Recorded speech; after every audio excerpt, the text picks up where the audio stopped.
kwa hili jabali lilopumzika hapa.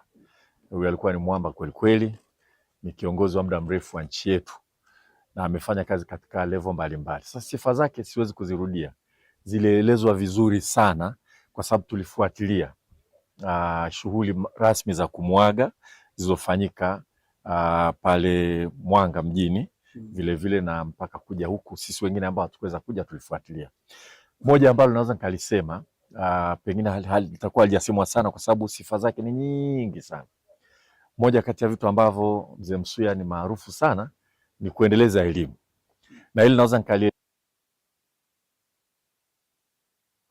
na ndugu yetu, rafiki yetu anaitwa Shirima, Mwalimu Shirima.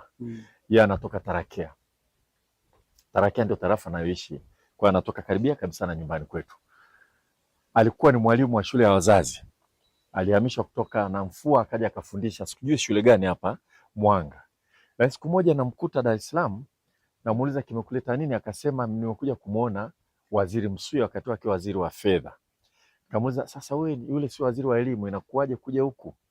Akasema Msuya aliagiza ofisi yake, mwalimu mkuu yeyote mwenye shida akifika Dar es Salaam kwenda kumuona kama yupo, wasaidizi wake wahakikishe kwamba anaweza kumuona.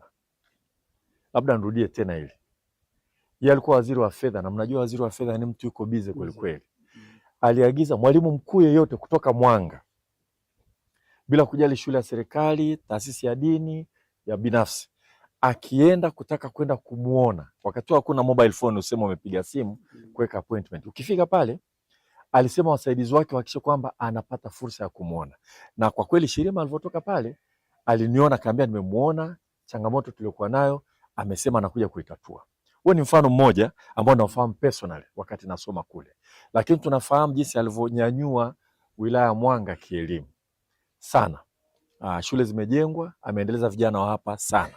Na wakati nilipokuja hapa mwaka juzi nadhani na mchungaji tulikuwa wote Msangeni kule kwenye kufungua library, nililizungumza hili wakati akiwa hai.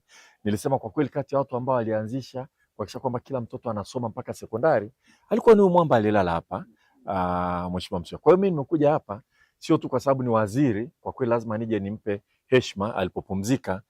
Lakini nimekuja vile vile kama waziri wa elimu kuja kutoa heshima kubwa sana kwa huyu ambaye hajapata kuwa waziri wa elimu, lakini alizingatia sana elimu kwenye kuendeleza wilaya Mwanga. Amepumzika vizuri, ameishi vizuri. Leo kwa kweli tunakuja kumshukuru Mungu. Mimi nadhani ndio jambo kubwa sana.